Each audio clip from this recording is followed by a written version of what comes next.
dinheiro que manda. Bem, na verdade, a gramática jurídica é de tonalidade, né? Só que eu acho que a gente já teve um ponto anterior onde eu falei demais. Qual foi? Na semana retrasada, certo? Não, acho que muita gente não sabe. Não, eu posso falar, não tem problema não. Mas, Eu acho que tem outras pessoas que estão tendo leitura de determinabilidade e outras leituras até que eu não tive também. Eu acho que seria legal também essas pessoas compartilharem. Por exemplo, eu separei algumas coisas, né? Eu acho que nós tivemos algumas coisas de determinabilidade também.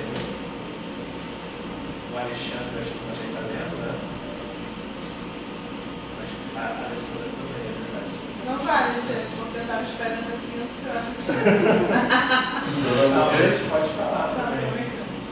Mas assim, parece que, não sei, os últimos encontros que a gente tem, parece que a gente sempre está falando para as pessoas ouvirem. Né? isso. E eu acho que seria legal as pessoas também falarem mais. Então, mas eu queria falar algumas coisas. Tá. Depois disso tudo. Eu botei uns textos lá de referência, não sei se vocês chegaram a ver. Vocês estão no grupo? Qual? Pressman, do WhatsApp? Não, Google Pressman. Ah, sim.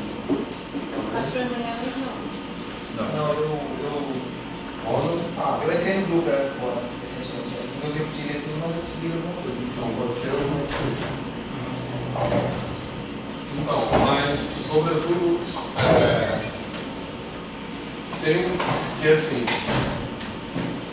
eu achei que era legal a gente fazer essa conversa ainda esse ano, né, como última reunião do ano, porque, assim, acho que eu e outras pessoas estamos ficando muito... Olá.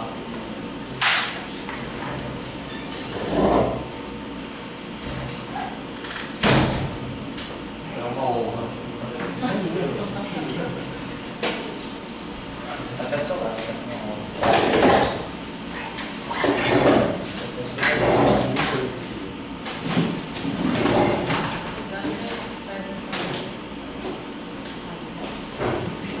Conhece o Vinho, está no doutorado também. André e Washington são da graduação. Você está usando. O Willis tomou uma disso. Ah, visitante, isso é visitante.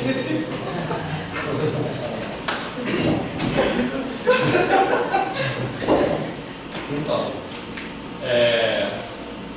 eu achei que era legal a gente fazer essa última reunião do ano, porque eu e outras pessoas, Diego, Alessandra, Alexandre, não, do Lapram não. O pessoal da Boca do Kleber. Você tinha Ah, é marcado. verdade, esqueci. Tem razão. Tem. Na verdade vai ser só com o Thiago na banca. Foi bem lembrado. Não? Essa é a quinta, né? Sim, Vai ter uma quinta. Isso. Ano que vem o Latrão vai passar só para quarta, tá? Porque a ideia é que todos os grupos de pesquisa do PEMAR se reúnam quartas. Isso facilita, a gente pode fazer reuniões conjuntas, etc. Entendeu? Mas esse ano a gente vai ter, semana que vem, na quinta, na sexta de manhã, a defesa do Kleber. Né? Sexta, 9 horas da manhã. Aí, Dia 6, né? dia 6, sexta da semana que vem. Ah, sim. E aí, tem a Andréia da UFBA e o Thiago da UFMS, do Mato Grosso do Sul, que vem para a banca. Então a gente faria uma conversa com eles, como a gente já fez algumas vezes, quando a gente recebe convidados de fora. Só que acabou que a Andréia está com a mãe doente, então ela vai participar por Skype. Então vai ser só com o Thiago, que vai vir presencialmente a pessoa da Federal do Mato Grosso do Sul, na quinta que vem. Né? E aí depois, ano que vem, a gente volta a partir de março, nesse horário de quartas-feiras. Né? Beleza? Mas então, e sexta também, para quem puder vir, tem a defesa do Kleber, né? E aí depois, obviamente, a gente vai beber. E? Horário da manhã.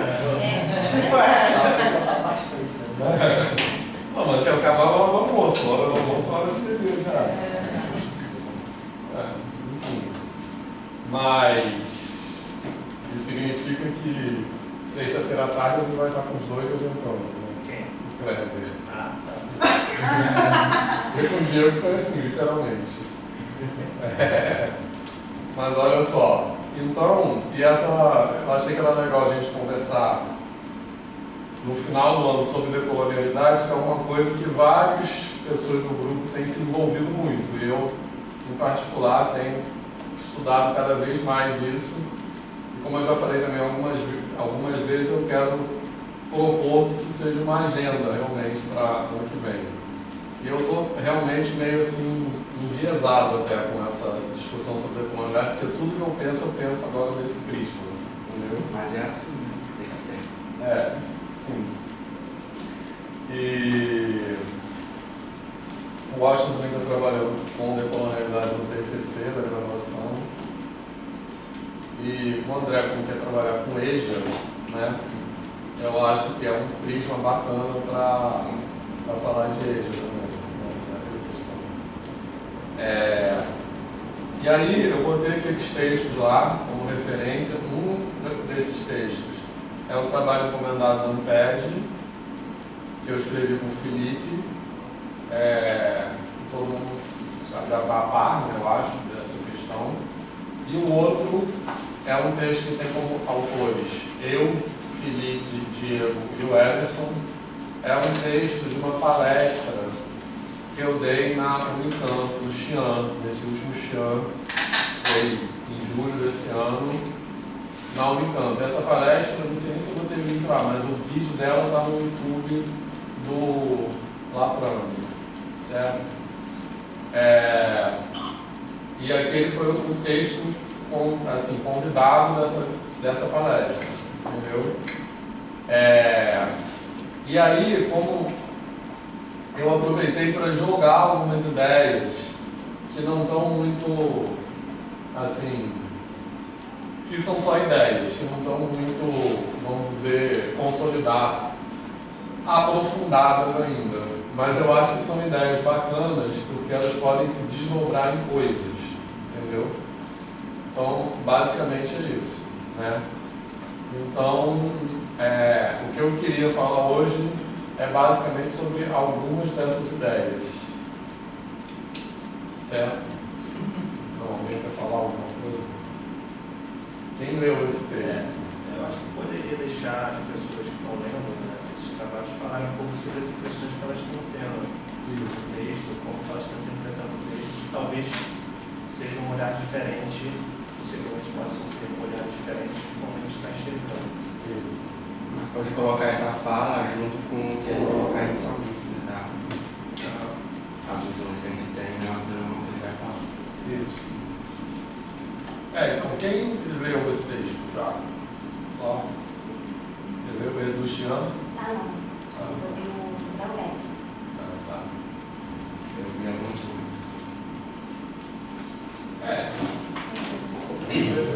Da Amped é aquele? Da Amped é o cara da nossa vista? Esse eu vi. Então, o Caravelas Eu conheço. Então, esse Caravelas à Vista como eu falei, o trabalho encomendado. Eu acho que ele está mais, assim, amarrado. E eu acho que ele é bem mais difícil que o outro texto também. O outro texto são meio ideias, que não estão totalmente posturadas, assim, entendeu? Que é o texto do Xi'an, que depois vocês leem, que eu acho que ele é mais fácil de ler. Na Amped tem umas partes bem difíceis, por exemplo, aquela parte que fala do projeto estético, político, ético, estético, eu acho que aquela parte é meio assim. Mas esse do Xi'an, acho que também tem uma parte até mais difícil do que esse do... Talvez porque eu não esteja tão bem explicado, não sei. Não, tem a questão quando vocês começam a discutir sobre macro, micropolítica. Isso. E a última parte também, quando dá as ideias. Esse aqui. Que para mim não ficou. Aquelas 3 ideias. Que para mim não ficou bem claro, assim. Pelo menos parece que anuncia, mas eu não consegui alcançar a total ideia. Bom, você falou exatamente a isso que eu estava me referindo. São exatamente esses pontos. Então, primeiro, essa ideia de macro e micropolítica e essas 3 coisas. Né? Mas, assim, eu não sei. Eu vou sair um pouquinho, porque eu venho sendo muito interpelada, seja lá na educação, por exemplo, lá no evento lá do simpósio que eu estava esse final de semana, a respeito de validades científicas daquilo que a gente está pesquisando aqui, de validade epistemológicas daquilo que nós estamos, quando a gente fala da decolonialidade e educação matemática, ensino de matemática em si. Então, não sei se também não cabe uma discussão. Acho O que que sim. seria, se eu entender? Mas só me surpreende um pouco no simpósio, alguém te interpelou de validade científica ou alguma coisa? Não, só foi uma observação sobre o Felix Klein, mas veio que ele não é decolonial, senão eu não estou afirmando aqui que ele era decolonial, estou colocando como ele já observava as fissuras entre o ensino superior e a matemática escolar, porque foi algo mais pontual. Mas assim, de esclarecer um pouco mais isso para a educação matemática, porque me parece que não pede, ficou o recado bem, pelo menos eu não estava no grupo, mas eu assisti pela internet, não estava presente, mas assisti pela internet ao vivo. Então me parece que ali aquela discussão na educação matemática ficou clara para aqueles que estavam presentes, isso foi o que me pareceu. Mas no simpósio, apesar de eu ter professores de matemática da educação básica, isso não é uma discussão que ainda é bem distante. Você vai se contar que essa discussão com educação matemática nova, recente, de maneira geral, no mundo todo. E aí, se você pensar do ponto de vista do professor da escola básica, pode ser que ela seja mais distante ainda, seja mais nova ainda. Então, talvez o público da Ampere é um público distinto, por exemplo, do público do evento da simpósio. Né? Então, eu não sei, por exemplo, esse questionamento da validade, você contempla tudo isso? Não, mas esses são. Mas é na educação. Na educação. Você falou 2 coisas diferentes. Uma coisa é a validade. Da validade epistêmica na educação. Claro, estou fazendo uma disciplina de seminário que é realmente essa proposta da disciplina. Ele questionando aquilo. Mas eu entendi. Essa proposta para todo mundo da disciplina. Mas é algo que é legal até para pensar. Então, esse é um ponto que está sendo colocado. Claro, está me levando a estudar, a fazer mais leituras, como o Diego veio pontuou, porque eu venho compartilhando algumas questões no grupo, até dizer que tem uma rede de decolonialidade da Amazônia. Só que assim, na rede de decolonialidade ainda não tem, pelo menos eu ainda não identifiquei ninguém pesquisando na educação matemática nesse sentido. Tem etnomatemática. Nesse sentido da decolonialidade, como a gente está entendendo aqui, está lendo aqui, eu ainda não identifiquei, não posso afirmar com certeza absoluta, porque eu não conheço todo mundo. Eu acho que é muito recente, né? Eu acho que o primeiro trabalho, talvez o trabalho que ele remeta mais era o da Carolina, né? Isso, hoje eu acho que não tem. Carolina Tamajo, sabe quem é? Já vi. Acho que é uma pessoa que falou um pouco disso. De resto, assim, na minha revisão de literatura e tudo, não achei tantos trabalhos. Até porque eu nem sabia dessa rede, eu soube por acaso. Agora, o que me inquieta, assim, de entender um pouco melhor é no sentido da legitimidade, da validação, né? O que valida para quem perguntou. Eu entendo que o que valida esse é o incômodo da ciência que está posta, hegemônica. É isso que valida para ele. Então, se eu não estou traçando um paralelo, como a gente não faz um paralelo, não é válido. Porque o que a pessoa busca é traçar o paralelo. Então, eu estou fazendo isso aqui, mas qual é o paralelo com a ciência que eu conheço? Então, qual é o paralelo? Como eu coloco uma caixinha aqui? Então, isso é uma coisa que... Chega a ser um pouco contraditório, né? Não, com certeza. Porque se as ideias que você está trazendo, apresentando ali, é justamente questionando o conhecimento hegemônico, questionando esse modo de fazer ciência, né? Aí exige-se, né, que você faça essa discussão a partir dos critérios que você quer. Exatamente. Então, isso aí tem a ver com uma coisa até que não está falado nesse sentido no texto. Pois é, gente. Não funciona, gente. Não, mais cedo parecia estar mais fresco do que está agora. Não sei se a gente fez alguma coisa. Não funciona, a gente está mostrando nesse campo. Não, mas já. Até ano passado, até casar com a pessoa. Casar. Ele está em ventilador. Acho que melhor assim. Não, esse agora vai. Eu acho que esse agora vai. Estou aqui embaixo, tá só a ventilação. Só ventilação.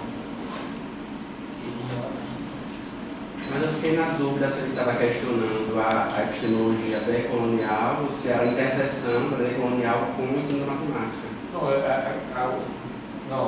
É decolonial geral. A decolonial geral, porque não é, tipo assim... Aí já é um problema que não tem na educação não tem só... Tem outras pessoas, ali naquela turma tem outras pessoas que também trabalham com essa perspectiva decolonial, que não em educação matemática. Tem feminismo, tem história. Então, assim, é essa perspectiva. Tem racismo. Tem racismo, de que não seja só um modismo, e para mim isso está bem claro, isso eu nem considero de ser só um modismo, que é só ler o Maldonado sempre coloca. Então isso eu nem considero, mas é a perspectiva da validade científica. De ser uma pesquisa científica, o que traz de novo para o campo no meu caso, da educação matemática. O que é isso? Não é só... Entende? É esse questionamento. Então, isso tem a ver com uma discussão que é decolonizar as epistemologias. Entendeu? Então, na verdade, essa discussão está assim, você questionar a validade disso, dessa perspectiva, com uma perspectiva teórica consolidada, mas quais são, a partir vamos dizer, dos critérios de rigor das ciências sociais e humanas, mas como esses critérios são construídos. Assim. Então, por exemplo, quando eu estava falando outro dia com um amigo, que é aquele rapaz que fez o negócio da Pequena África, o Alcino. E, por exemplo, uma coisa que ele faz graduação em História aqui na UFRJ. Uma coisa que me chama muita atenção em História, certo, é que a própria subdivisão da História como campo científico em sub-áreas é eurocêntrica. Porque essa subdivisão é a história antiga, né, medieval, moderna, né, contemporânea. Então, esses períodos, eles são determinados a partir de uma visão da Europa como centro. A Europa olhando o resto do mundo como periferia, né, inclusive. E isso tem a ver com aquela discussão que esses autores fazem, né, esses autores que estão identificados com um grupo, né, que se auto-identifica como modernidade / decolonialidade, numa discussão sobre o sentido de modernidade, né? Então, existe um sentido de modernidade que é uma modernidade eurocêntrica que se caracteriza por ter sido inventada pelo processo de colonização. Ou seja, foi uma coisa que a gente já falou em outros encontros, né? Assim, que esses autores, eles colocam em contraponto duas visões de modernidade.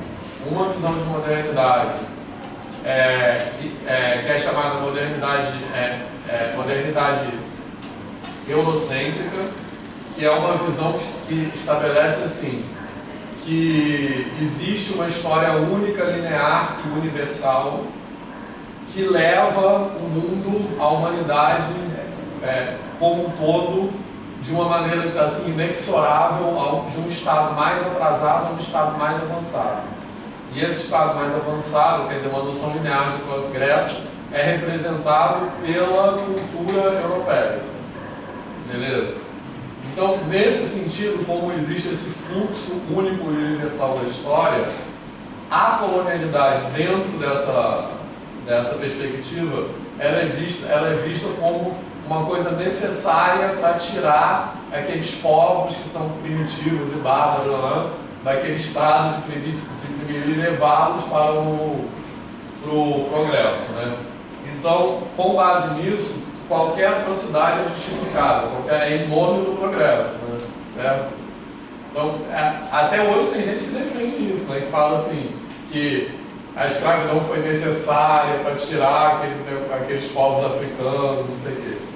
Então, essa é uma noção de modernidade eurocêntrica, né? E essa noção, ela apaga todas as histórias que coexistiam até a colonização do continente americano, né? Beleza? Certo? E a noção de modernidade, então, nessa ideia, a modernidade existe a priori, digamos assim, e o colonialismo é uma coisa necessária para se chegar à modernidade, quer dizer, para que se mantenha esse fluxo. E, opostamente a isso, a visão de modernidade mundial, quando a modernidade é inventada, é uma invenção do colonialismo, né? Então, justamente no momento que todas essas histórias que coexistiam até então são apagadas, então se inventa a modernidade para justificar isso tudo. Beleza? Então, o que eu vou voltando um pouco? Eu estava falando com esse cara, o Alcino, né? Que ele estava contando que tem uma disciplina de história da África que é uma disciplina que ele até falou assim, todo mundo vai fazer essa disciplina achando que o professor vai falar coisas sobre a história da África, mas é uma disciplina de metodologia e que ela estuda exatamente isso. Para contar a história daqueles povos, você não pode contar com os métodos historiográficos tradicionais da historiografia europeia, que se baseia, por exemplo, que tem como assim, uma coisa central que você tem que se basear em registros escritos, por exemplo.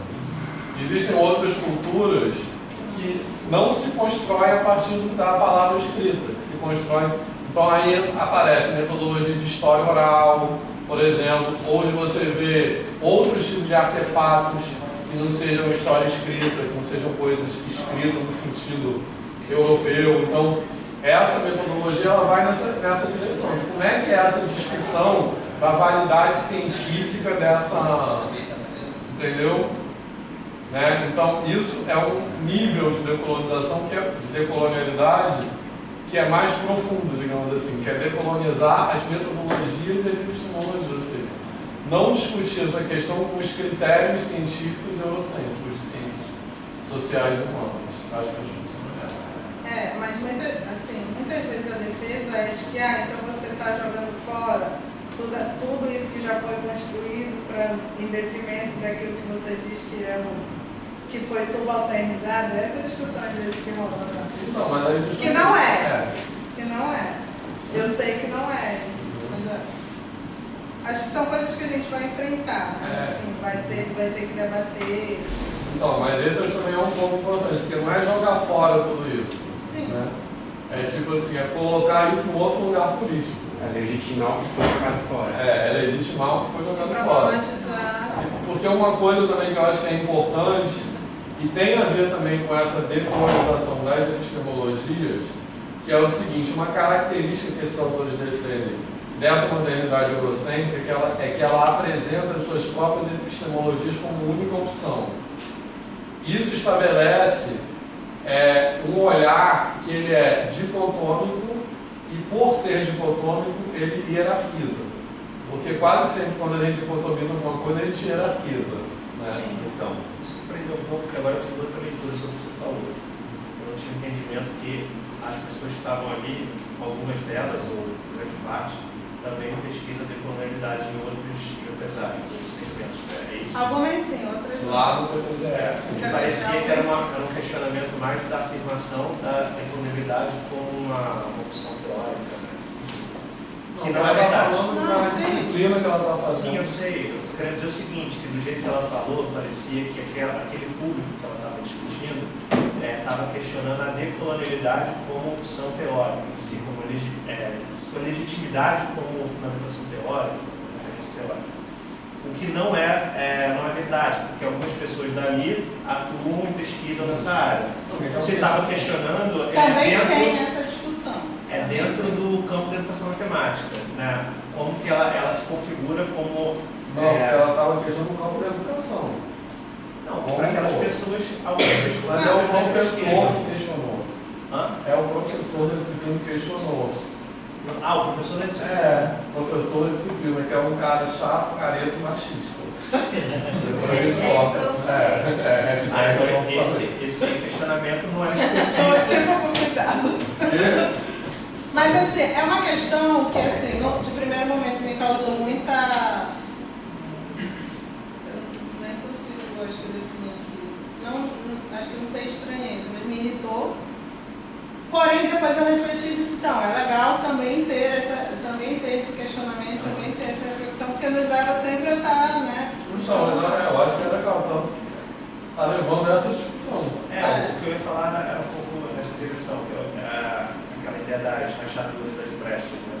Que ao mesmo tempo que você apresenta o que é colonial, você está dentro de um sistema que é colonial. Então, você tem que se valer dele também para garantir legitimidade do que você fala. Por isso que é importante a reflexão. Então, a única coisa que me surpreendeu é que, assim, se você está questionando esses padrões, né, está questionando essa perspectiva hegemônica, né, você se valer desses critérios são muito contraditórios, né? E é o que o Vitor fala, né? Parece que tenta situar, né, o que você está trazendo no lugar ou de atraso ou no lugar primitivo, porque assim, você só no lugar de atraso ou no lugar evoluído, enfim, que você só passa para aquele lugar dito de progresso se você se valer desses critérios. Então, era um pouco nesse sentido que eu estava falando, que uma característica do próprio desse pensamento da colonialidade é um pensamento que é marcado por pensar dicotomicamente. Então, quando você fala de legitimar outras sabedorias, outras culturas que não são, que não têm sido legitimadas, têm sido invisibilizadas, etc., não quer dizer também idealizar essas culturas. Tipo, não é dizer que, tipo assim, porque esse pensamento colonial ele coloca a cultura, vamos dizer, a grosso modo, a cultura eurocêntrica como melhor que as outras. A negação disso não é dizer que as outras são melhores, não é de agora vamos todos viver como índios, assim, não é isso. Não, eu acho melhor, realmente. Mas...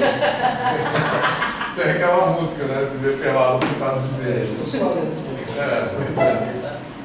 Então, mas também não é dizer que as outras culturas, não é idealizar as outras culturas, entendeu? É pensar não dicotomicamente mesmo, eu acho. Eu queria levantar outro ponto que algumas pessoas questionam, que quando você aproxima a decolonialidade do ensino da matemática, na verdade isso é de matemática. Então a decolonialidade estaria fazendo um genocídio com a de matemática. Eu comecei a entrar em parafuso de que eu estaria, na verdade, cometendo feminicídio com algo que já existe, mas eu acho que cheguei à conclusão de que não. Porque a matemática, primeiro, ela está pensando a matemática, o decolonial pensando toda uma conjuntura, que é o ser, o saber, o poder. Então, para falar, eu gosto de falar como exemplo, assim, que acho que tem a ver isso com o Washington está falando, que tem uma... A partir da decolonialidade se constrói, inclusive, uma crítica a uma determinada forma de pensar, não a ética matemática como um todo, mas uma determinada forma de pensar na ética matemática, que é assim, é como se você precisasse chamar aquilo de matemática para legitimar que para aquele povo não é matemática, foda-se, entendeu?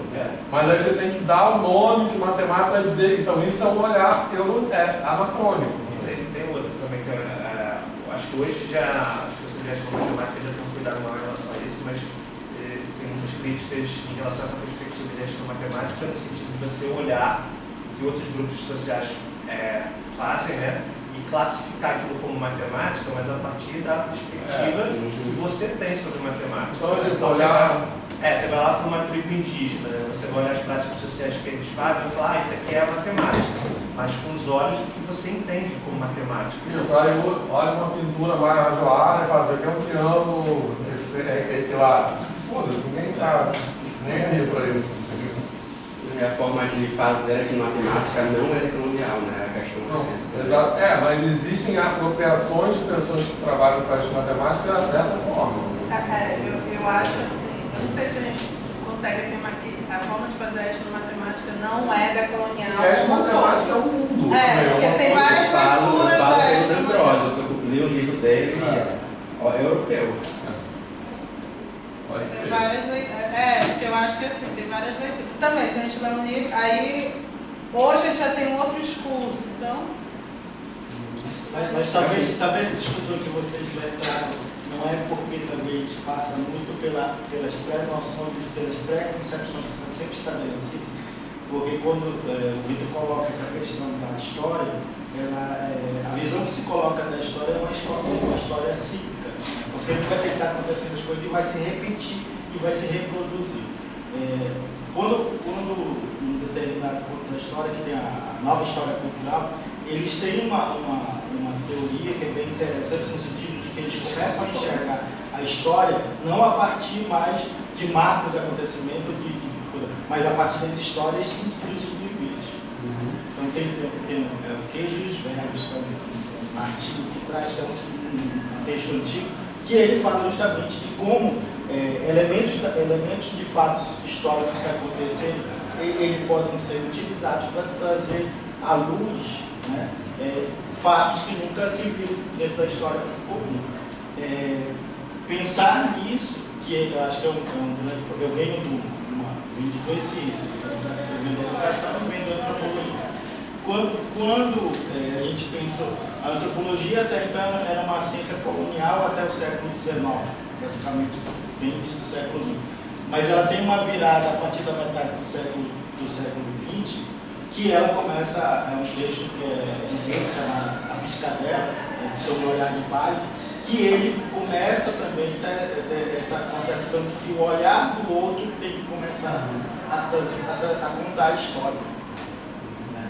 E eu acho que é isso que talvez as pessoas têm dificuldade com a compreensão da colonialidade, de que ainda a visão é muito dicotômica, ou seja, sempre, e isso daí é o que rege o pensamento do senso comum.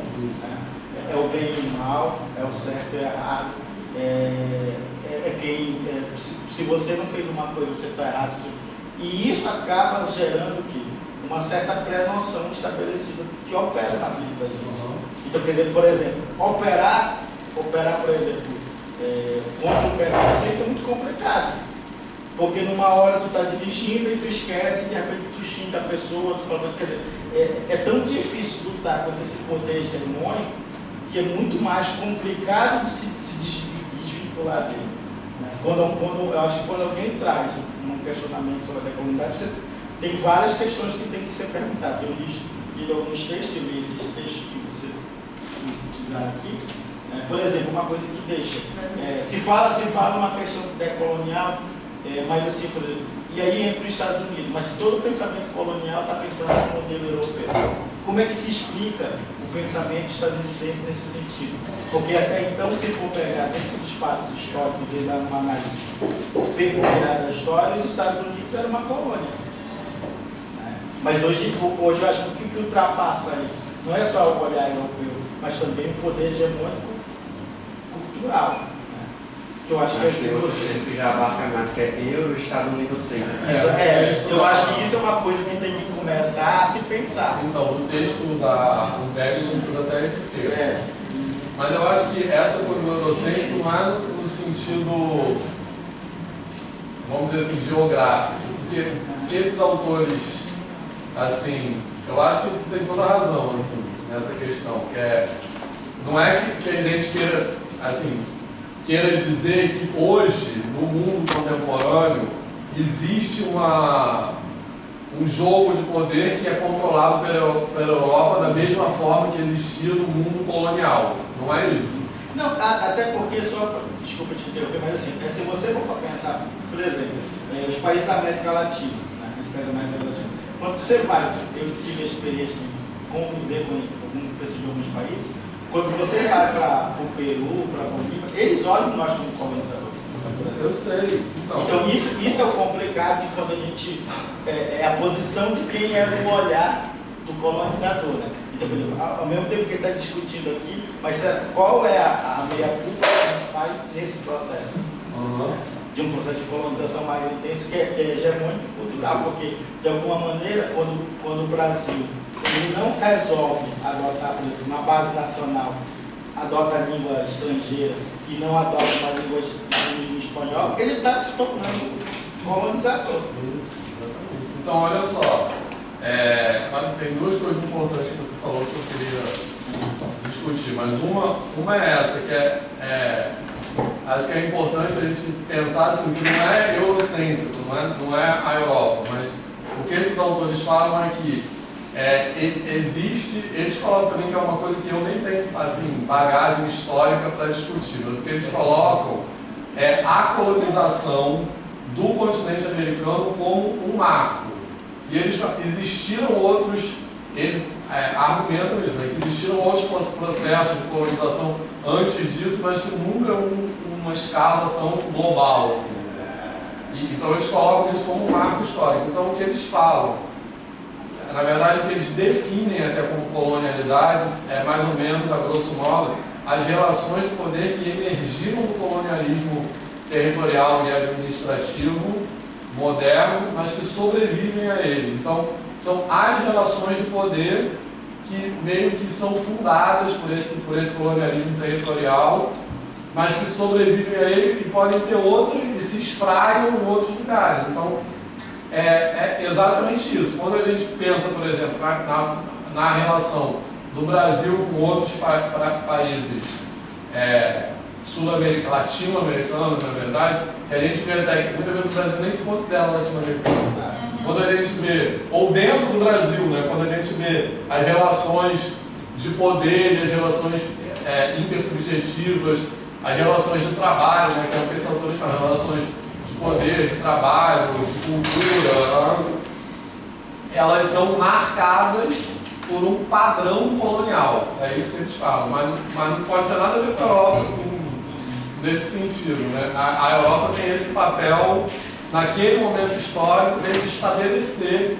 Então eles falam que essas relações sobrevivem ao colonialismo e se espraiam em diferentes níveis, né? Assim, então a gente vê dentro do Brasil a relação da região sudeste com a região norte e nordeste. A gente também pode discutir isso e não tem nada a ver com a Europa, assim, diretamente, né? A Europa tem um sentido figurado, né? O texto do Boaventura era norte-sul. Tipo norte-sul. Não é o norte-sul geográfico, assim, né? Não tem Boaventura, né? Sul-Lear, não tem. Mas é uma colonização, é uma Europa. Mas talvez seja justamente é como se a Europa tivesse o uso sistemático de um conceito europeizado, que talvez seja o grande espanto de quem acha que a decolonidade não tem como pensar. Porque talvez que o conceito está tão pragmado dentro da mente que ele não consegue olhar a Europa e já remete a outras ideias. Então, essa é uma discussão importante. Entendeu? Eu acho que é isso mesmo.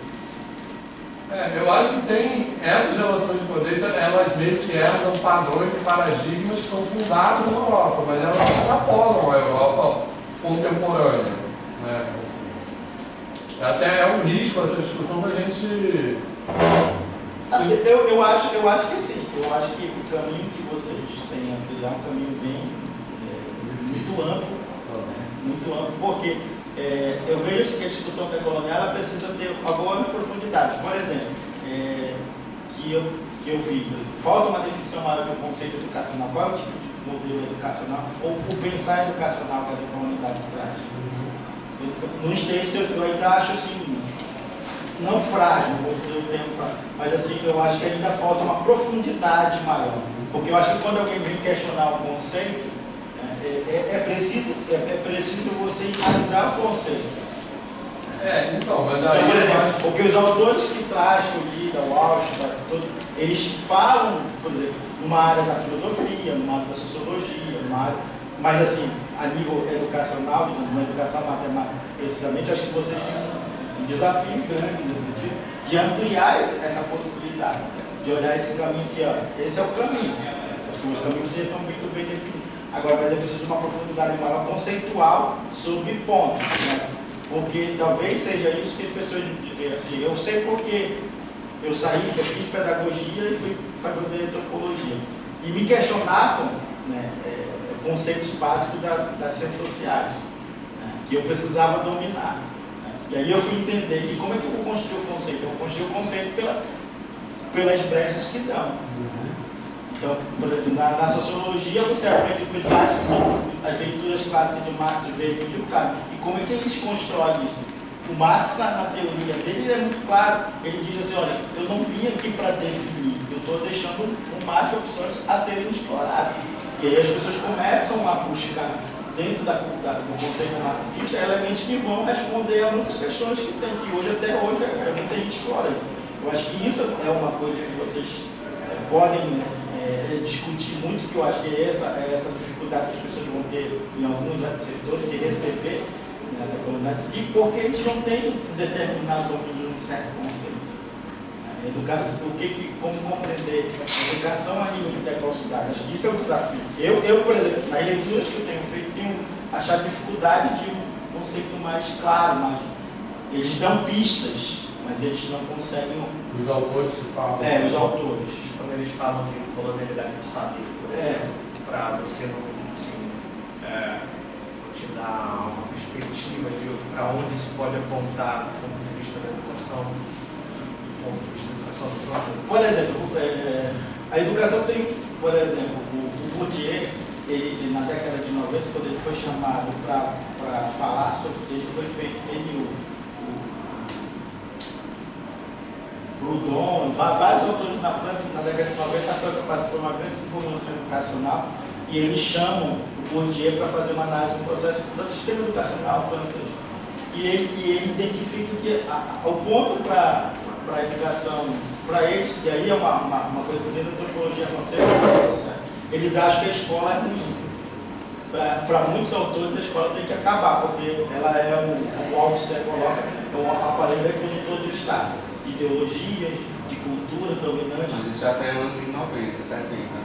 Né? Não, o Althusser coloca isso, mas posteriormente o Bourdieu reforça isso na década de 90, quando começa o primeiro estudo de Banco Mundial sobre a questão de como é que dá um panorama educacional. E ele vai apontar que a educação é a pura reprodução de ideologias, culturas e tal. Só que, quando você começa a ver as brechas, é legal de você perceber que não é assim. As escolas têm o seu elemento cultural, as identidades começam a surgir, né? E toda uma mudança social que se dá na década de 90, que tem um grande boom, né, digamos assim, de toda a estrutura do pensamento científico. E aí a escola passa a ser isso. Só que, ao mesmo tempo, todos os relatórios são utilizados para criar as políticas educacionais. Né? Então, toda a política educacional hoje é pensar dentro desse modelo. Que eu, particularmente, né, na minha posição, eu vejo que existem as brechas. Até porque, lá atrás, o Gramsci colocava que como é que você constrói a produção? É através de justamente resistência. A resistência ocorre dentro daquilo que tem a individualidade. Ou seja, ele está dizendo que dentro do Estado totalitário na Itália, ele fala que como é que ele é esquerda, mas ele está ocupando cargos dentro da estrutura de poder. Que ali tem essas células que vão deixar, que a gente tem que ocupar e resistir nesse nível. Então eu penso que a escola hoje é esse espaço de produção de coisas. Só que falta talvez uma clareza de quem lê, de quem conceitua, de quem explica, de ampliar mais o debate. Eu acho que, pelo menos na minha leitura, não sei se eu estou na concordar, você tem mais talento, ou que está com a discussão, pode concordar ou não. Mas eu acho que a colonialidade se insere exatamente aí, de defender a escola como espaço de produção de conhecimento, porque a partir do momento que você pensa conhecimento do ponto de vista hegemônico, dentro dessa ideia de colonialidade do saber, que alguém detém conhecimento, né, e o que sobra dali, o que se distancia dali não é conhecimento, só resta aos que estão à margem desse conhecimento hegemônico aprender esse conhecimento para o progresso, né? A escola se insere exatamente aí. Esse é o projeto educacional, eu acho, porque é defender que não há uma hierarquia de saberes, não há um conhecimento hegemônico, cada conhecimento tem o seu lugar e cada conhecimento tem uma epistemologia própria. E aí a escola, né, como um campo de saberes também, tem um conhecimento que é próprio, o professor da escola básica tem um conhecimento que é próprio, que não se compara, né, que não se relaciona, mas não se hierarquiza, né, não se classifica, comparado com o conhecimento acadêmico, científico, por exemplo. Só porque você falou, não existe um conhecimento hegemônico ou hierárquico. Porque hegemônico vai existir. Não, certo, certeza. Isso tem a ver com o que a gente estava falando, que a gente está dentro do sistema econômico. Mas a pergunta dele é o seguinte: a colonialidade, para onde que ela aponta dentro de um projeto educacional? Não, entendi, só porque da tua fala, não ter o conhecimento. Senão seria descolonial, não ter colonial. Mas assim, eu acho que é isso. Eu não sei se ficou claro nos textos, talvez a gente precise escrever melhor sobre isso, mas quando se questiona a colonialidade, principalmente a de saber, é defender que a escola é um lugar de produção de conhecimento próprio. E aí, no campo da formação de professores, que é onde a gente atua mais, é defender o professor da escola básica como produtor de conhecimento. E eu acho que no momento, com certeza isso é uma agenda, mas eu acho que no momento, sobretudo, o papel da gente pensar dessa perspectiva do colonial é problematizar os conceitos. Acho que não tem momento a gente conceituar o que é uma educação. Não, não é fazer conceituar, eu acho que tem que começar a pensar uma discussão de ampliar sempre os elementos que vão surgindo. Né? Acho que isso é o legal que vocês estão fazendo sempre dessa discussão de ampliança da demanda. Pelos textos que eu li, vocês têm ampliado aqui e ali pontos importantes. Acho que esse espaço que eu acho que tem que começar. Mas então, acho que tem muita coisa para ampliar, justamente. Entendeu? Por isso que eu estou falando que eu acho que isso é uma agenda que tem. Mas eu sinto essa necessidade que você apontou em relação à epistemologia da política mesmo, né? Como defender isso. Porque a teoria decolonial é a última escola, né, contemporânea que a gente tem pensando isso, mas tem outras obras, outros autores na Índia, inclusive na Europa, que são pós-coloniais, que vão tratar disso. Como é que a gente vai beber essas fontes que são mais primárias para defender o decolonial, inclusive? Então, isso é outra coisa que eu acho que também faz parte dessa agenda. Por quê? Porque, assim, quem somos nós, vamos dizer assim? A gente tem trabalhado com educação matemática e a gente começou a ler essas coisas há pouco tempo. Até agora, a gente tem lido um certo grupo de autores, que é esse grupo que se auto-identifica como modernidade / colonialidade. Eles falam coisas no que o Guest, você pode, vamos dizer, traçar um paralelo, entendeu? Com o que outros autores falam. Então, uma coisa que acho que a gente deveria fazer é trazer esses outros autores também para a leitura. Esses autores, o que eles têm, por exemplo? Uma coisa, esse autor que eu até ia falar, que eu acho que é uma coisa que você leu, né?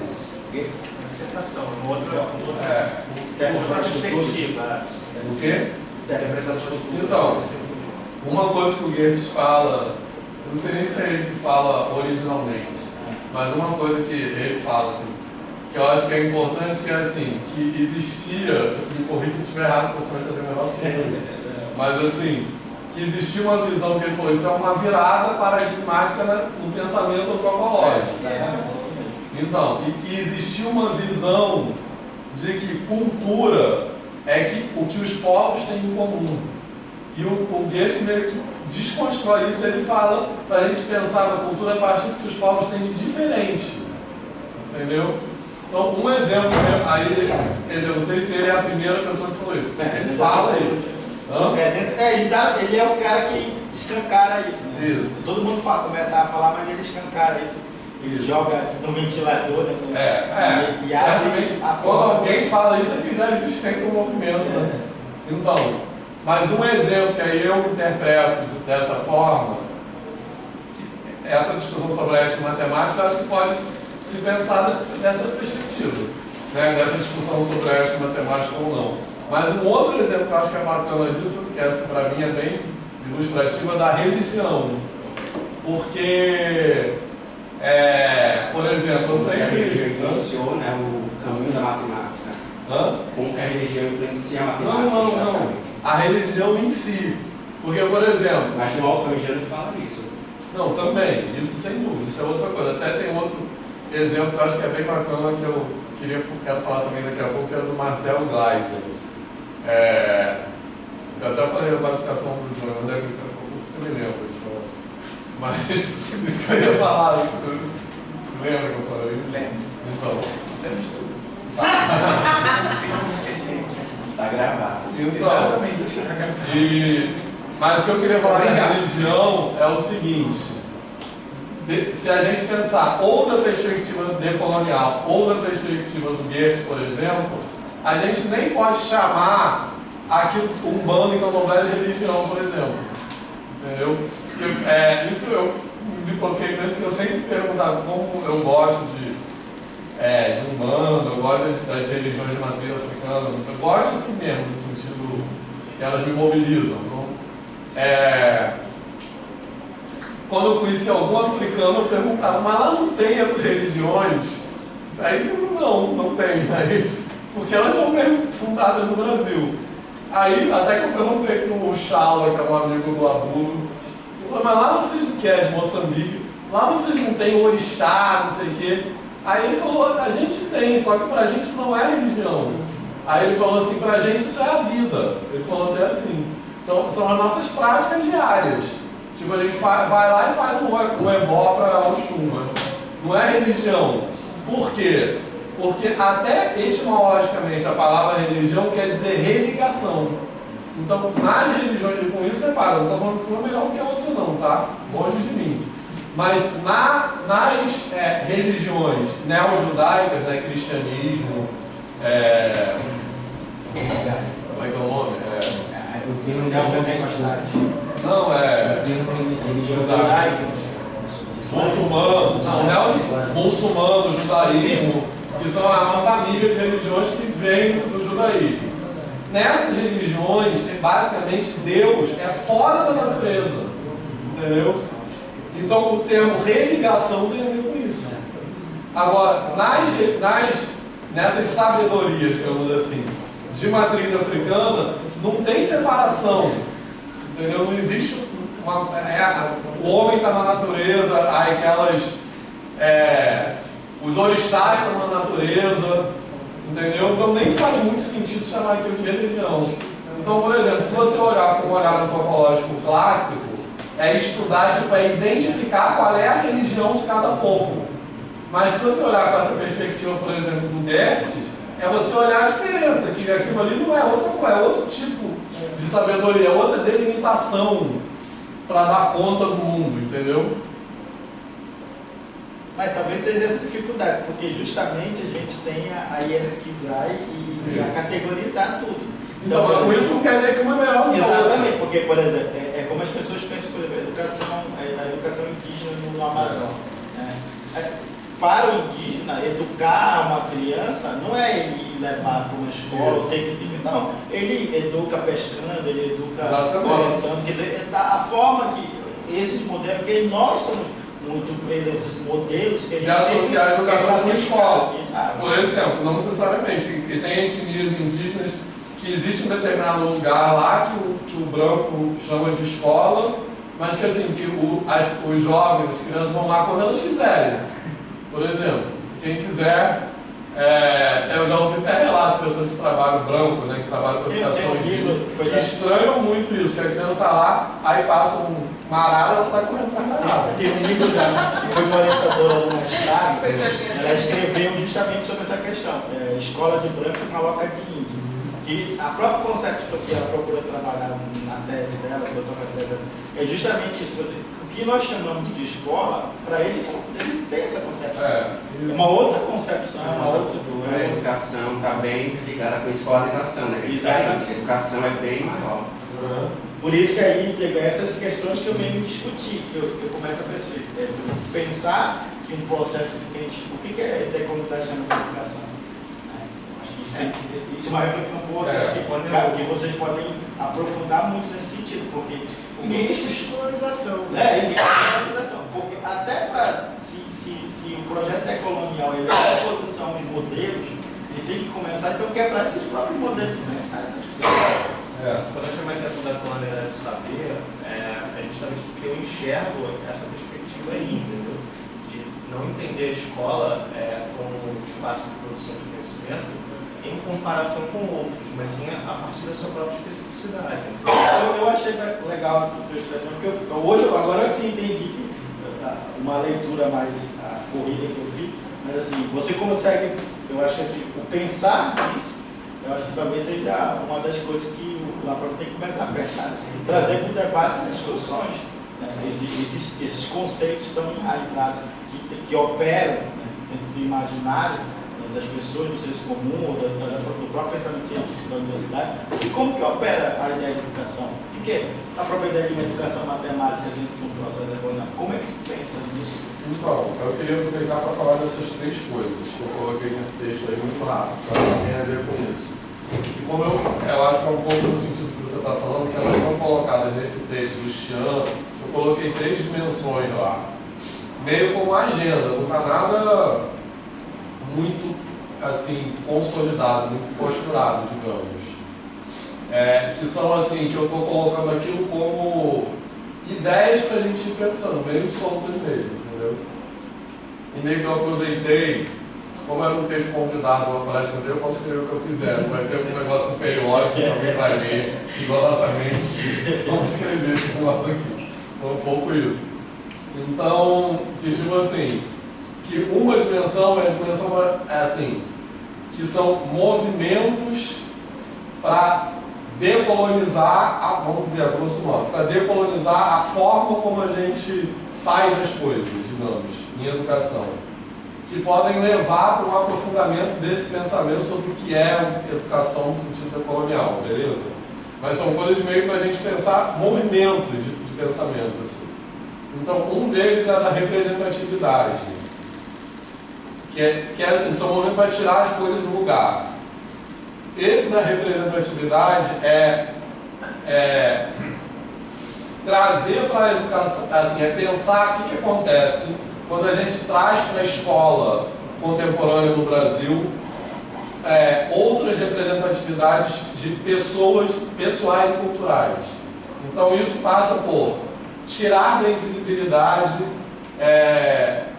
pessoas, né, assim, negras, no caso do Brasil, né, negros e indígenas que tiveram determinados papéis na história ou nas ciências, que o Rodrigo faz isso na tese dele, o Rodrigo Moraes, que defendeu aqui. Ele faz isso especificamente com a física. Então, na tese dele, ele conta, que é muito impressionante, que ele conta assim, uma descoberta importante lá, que eu não vou saber repetir, porque eu não sei nada de física. Mas ele conta uma descoberta importante lá da física, que tipo assim, teve um cara negro que teve um papel tão importante quanto o outro, só o outro é reconhecido. Thomas Edison. Thomas Edison. Quem é o Latimer? Latimer. Que é da lâmpada, sei lá. Não, e o mais interessante, quando essa pessoa negra se destaca e não tem outra, ela é caracterizada em fotos ou pinturas. Embranquecida. Exatamente. Tipo, isso acontece, Machado de Assis. Normalmente essas pessoas, tipo Thomas Edison, além de ser assessorado por outros cientistas que podem ser negros ou não, tem um corpo técnico que trabalha incessantemente. Normalmente essas pessoas que trabalham no braçal, eles não são aqueles mais privilegiados, mas são responsáveis por aquilo dar certo, inclusive. e são totalmente visibilizados na produção do conhecimento. Então, esse movimento é fundamental porque é um movimento de desconstruir narrativas. Né? Assim, e o Fábio falou de trabalho braçal, eu lembrei de uma outra coisa que tem a ver com isso, que é assim, quando a gente tem uma narrativa da escravidão no Brasil, que é assim, eu pelo menos até fazer essa aula pública, eu não tinha me tocado para isso, assim, que a gente pensa na escravidão assim, que os africanos foram trazidos para o Brasil para fazer trabalho braçal. E que assim, e portanto, a tecnologia das coisas ali era dos portugueses. E eles foram trazidos para fazer um trabalho braçal. E não é isso. A tecnologia também veio da África, porque quem sabia cultivar cana, minerar, não eram os portugueses, poderiam saber cultivar cana. Então, quando eles queriam fazer determinadas atividades, eles iam no lugar da África, que eles sabiam que tinham povos que tinham a costa, não sei de que tinha mina, não sei de que, eles iam lá buscar aquelas pessoas para escravizar e para fazer mineração. Não, gente, mas tem uma narrativa que foi, acho que foi ontem, que a culpa da escravidão do Brasil é dos índios. Foi mal, né? Tem uma moção, vou compartilhar. Depois, pessoal, é surreal. parar. Essa questão dos engenhos. Então, quer dizer, o trabalho escravo não era um trabalho só braçal, era um trabalho intelectual. Entendeu? E a narrativa hegemônica da história do Brasil não é assim. E aí tem várias coisas, né? A gente pode ficar horas falando disso, obviamente. Narrativa da independência do Brasil, da abolição dos escravos, vários movimentos. Por exemplo, a história do Dragão do Mar, no Ceará, né, que tem o Samba da Mangueira, que fala que na verdade o Ceará libertou os escravos antes da Lei Áurea, e várias revoluções. Né? Tipo, a primeira independência do Brasil são os quilombos. Não é porra nenhuma de Dom Pedro, entendeu? Os primeiros estados independentes do Brasil foram os quilombos. Qual é a narrativa que é contada disso na história? Né? Então, uma que eu estou apontando. Os fugitivos. Não, eu tenho uma sugestão de agenda dentro dessa, que eu até queria trazer assim, mediante a coisa que a gente vive empiricamente. Né? Você vê dentro de escolas negros e pardos ainda repetindo a seguinte frase: eu sou contra. Eu sei. Ou seja, não entende, ou seja, precisa de se entender por que se implementou ou se cogitou uma política de contra. Não tem noção. Aí a pessoa se coloca no papel, porque ocupa também, mesmo sendo negro ou pardo, numa posição talvez de destaque, não sei se professor é destaque de alguma coisa, mas numa posição diferente, hierarquicamente, em relação ao aluno, e mantém um discurso maluco desse. Então, para mim, a grande agenda é discutir o surgimento da necessidade da política de cota.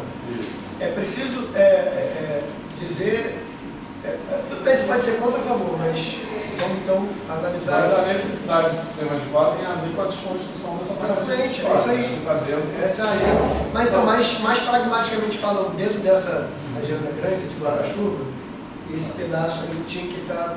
Então, e aí tem um discurso também que tem a ver com isso, que as pessoas falam assim: mas eu não tenho culpa. Pois é. Óbvio a gente ouviu isso. Aí a questão então, isso eu acho que essa discussão da colonialidade, ela ajuda nesse ponto de falar que essas relações de poder não estão no passado, elas estão no presente. Então, por exemplo, eu acho que essa coisa do branco e negro, o que significa você se identificar como branco, por exemplo?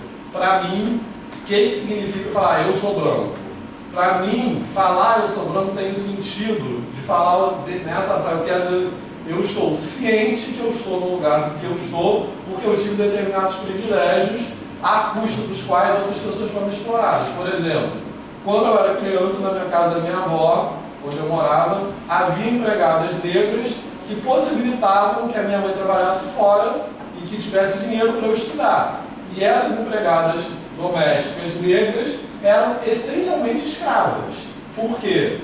Porque, embora, obviamente, elas não vivessem acorrentadas nem nada disso, elas não tinham nenhuma autonomia, tipo assim, se elas eram analfabetas, não tinham, nem sei se eles tinham um documento, assim. Então, se elas fossem botadas para fora da casa, elas iam viver, virar moradoras de rua, não iam ter o que comer, possivelmente iam morrer. Então, para mim dizer que eu sou branco, quer dizer isso. Quer dizer também, por exemplo, que quando eu era adolescente e entrava no ônibus com um amigo negro, eu poderia estar carregando maconha, quem levaria a dura seria ele. E eu não seria preso. Então quer dizer que eu não sofri os constrangimentos e os obstáculos que uma pessoa negra sofre e que o lugar social onde eu estou hoje é determinado por essa história. Esse lugar social e estereótipo, né, que eu tenho uma história sobre mim também.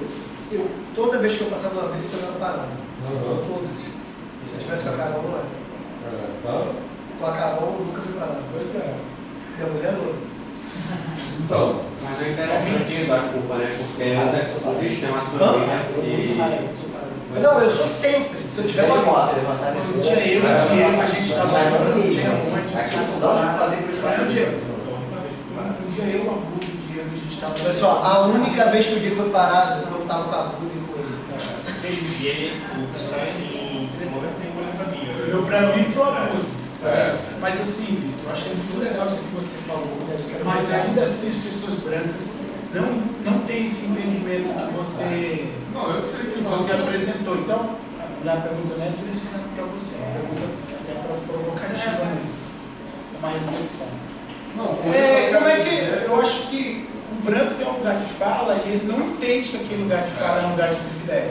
Então, mas eu acho que ele acha que tem com essa questão do lugar de fala, que é o seguinte, não é que o branco não possa ser antirracista, entendeu? Não possa levantar a bandeira do racismo, só que tem coisas que o branco não pode falar, assim como tem coisas que o hétero não pode falar, assim, entendeu? Porque você não tem, assim, propriedade para falar. A gente diferencia lugar de fala e representatividade. Eu sei, só que tem pessoas que não têm noção disso nem de outra. Então, você representa o que você passa. Você discutir cota racial, por exemplo, em um determinado nicho cultural, vai ser muito desgastante, porque você de fato está apropriado de um conhecimento, de uma consciência, mas aquele grupo não está, tipo assim, eles não entendem isso.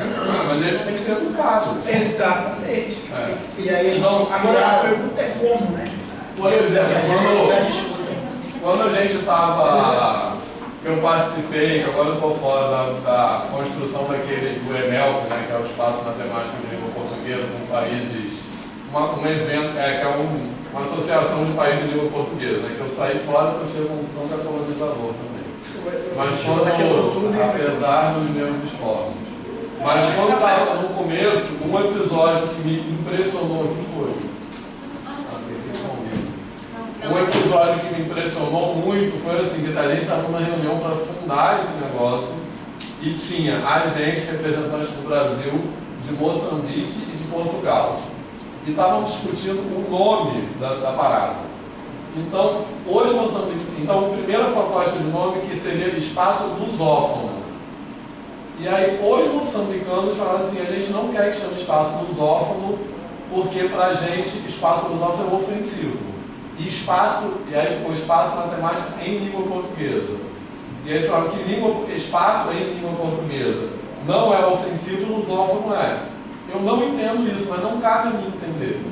Eles dizerem que é suficiente, que é ofensivo, é suficiente, não precisa explicar. Porque eu não cresci na África, não cresci na África, não vivi o que eles viveram. Então você só sabe o que é ser negro sendo negro, você não sabe o que é ser mulher sendo mulher. Então eu não preciso me justificar. Entendeu? Mas quando esse negro, que não se sabe quem ele é, discute cota racial dizendo que outro dia uma pessoa negra, eu fui participar do processo seletivo, a pessoa negra olhou para mim e falou, sou contra a cota racial, e perguntou para mim assim, você tem cota racial? Eu falei, tem, e eu estou participando. Mas você acha isso justo? A correção já aconteceu. tipo assim, eu não tive nem ânimo para continuar a discussão, porque eu achei que aquela pessoa não tinha assim, acho que Não, também tem que ser educado. O negro pode ser Gente, Capitão do Mato existiu. Pois é, mas ele tá. O problema é que eu fico pensando assim, como é que eu posso inteligentemente conversar com aquela pessoa de modo que ela entenda que, poxa, peraí, pelo menos reflete que essa sua fala está indo totalmente contra tudo que o movimento negro lutou tanto para conquistar. Mas o que você fala lá no currículo. Então, Alessandra, eu sei. Você falar porque pode ser que naquele momento não saia nada de produtivo. Mas pode ser que na cabeça dela, futuramente, o que você falou comece a fazer sentido. Então o café é da sementinha, né? Sei lá, essa sementinha. Uma coisa interessante, isso é a reprodução social que se constrói. Todo esse pensamento que tu coloca, ele tem toda uma literatura que foi construída para ser o pensamento social brasileiro. A partir dos anos 40, 50, como raízes do Brasil, Casagrande Central, eles vão ser apresentados como o modelo histórico brasileiro de como a sociedade brasileira se constitui como é. E a partir dessa literatura toda que foi construída é que se construiu esse pensamento que você tem hoje. Então acho que uma coisa a se pensar numa agenda é justamente discutir isso, pegar a literatura clássica ou a forma do pensamento clássico que foi construído na mente das pessoas e começar a questionar isso. Né? Então, esse talvez seja o caminho que começa a desconstruir essa Conceição Evaristo, numa palestra lá, que ela falou da representatividade da mulher negra na literatura brasileira. Nunca a mulher negra é retratada como uma mulher. Porque, por exemplo, o Gilberto Freire, Casagrande Senzala, se você lê Casagrande Senzala, é a leitura do Brasil como você enxerga. Em todos os aspectos. Se tiver a oportunidade de ler, é um livro denso, né? Mas assim, vale a pena ler para você compreender como funciona para o negro, porque no Casagrande a gente coloca o lugar do negro lá, é a Senzala, né? A ama, que é a empregada doméstica, como funciona, da própria questão do homem branco, de como ele tem a sua primeira vez com a empregada doméstica, todo esse processo dominador, cruel que se estabelece na sociedade brasileira, está dentro dessa construção literária. Então, acho que é importante ter uma agenda de começar a ter contato com uma literatura que comece a desconstruir. Né? Primeiro você lê esses clássicos para você entender e depois ter a literatura que desconstrói isso. Eu acho que isso é um caminho que a gente precisa Uma ter. coisa que, repara só, que é muito forte nesse sentido, são as novelas da Globo, assim.